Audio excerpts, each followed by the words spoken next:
صلی اللہ تعالی علیہ وسلم کو عالم بالا کی سیر فرمائی۔ اے اللہ، آج فلسطین کی اسی سرزمین پر بچے بے گور و کفن ہو رہے ہیں۔ اے اللہ، عورتیں بیوائیں ہو رہی ہیں۔ اے اللہ، ننھے بچے معصوم بچے یتیم ہو رہے ہیں۔ اے اللہ، عورتوں کی عصمت کو تار تار کیا جا رہا ہے۔ اے اللہ، ان کے پاس سحری کے لیے کھانا نہیں ہے۔ اے اللہ، ان کے پاس افطار کرنے کے لیے پھل اور کھجور نہیں ہے۔ اے اللہ، تو فلسطین کے مسلمانوں پر خصوصی فضل و کرم فرما دے۔ اے اللہ، تو فلسطین کے مسلمانوں کی مدد فرما۔ اے اللہ، تو فلسطین کے مسلمانوں کے حال پر رحم فرما۔ اے اللہ، تو اہل فلسطین کو فتح مبین نصیب فرما۔ اے اللہ، تو فلسطین کے مسلمانوں کی جان مال عزت و آبرو کی حفاظت فرما۔ اے اللہ، تو مزید وہاں خون خرابہ کرنے والے کو، اے اللہ ہلاکت پیدا کرنے والے کو، اے اللہ فساد مچانے والے کو، اے اللہ ان کے تمام شروں کو ناکارہ فرما دے۔ اے اللہ، فلسطین کے تمام مسلمانوں کی عزت و حرمت کی حفاظت فرما۔ اے اللہ، تو وہاں کی مقدس نشانیوں کی حفاظت فرما۔ اے اللہ، تو وہاں کی مسجدوں کی حفاظت فرما۔ اے اللہ، تو وہاں کے ہاسپٹلوں کی حفاظت فرما۔ اے اللہ، تو وہاں کے گھروں کی حفاظت فرما۔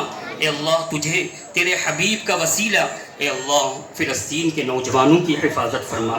اے اللہ، فلسطین کے خواتین کی حفاظت فرما۔ اے اللہ، فلسطین کی بوڑھی ماؤں کی حفاظت فرما۔ اے اللہ، فلسطین کے ننھے بچوں کی حفاظت فرما۔ اے اللہ، تیرے بندے روئے زمین کے جس کونے پر ہیں، اے اللہ جن پر ظلم کیا جا رہا ہے، اے اللہ جنہیں اذیت دی جا رہی ہے، اے اللہ جنہیں ناحق ستایا جا رہا ہے، اے اللہ تو اپنے ان تمام بندوں کی جان مال عزت و آبرو کی حفاظت فرما۔ اے اللہ، آج کی اس مبارک محفل کے صدقے طفیل، اے اللہ ہمارے دلوں میں جو بھی حاجتیں ہیں، اے اللہ ان حاجتوں کو پوری فرما دیں۔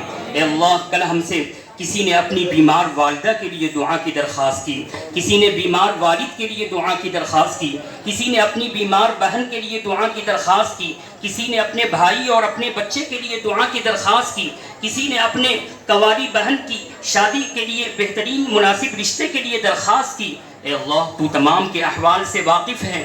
اے اللہ، تو ان سب کی حالتوں کو جانتا ہے۔ اے اللہ، ہمارے گھروں میں جو بھی بیمار ہیں ان بیماروں کو شفائے کامل و عاجل عطا فرما دے۔ اے اللہ، جو بھی کمزور ہیں انہیں قوت و توانائی عطا فرما دے۔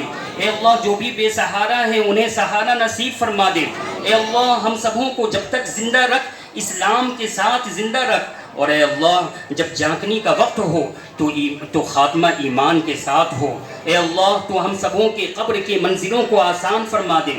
اے اللہ، ہم سبوں کے لیے حشر کے مرحلے کو آسان فرما دے۔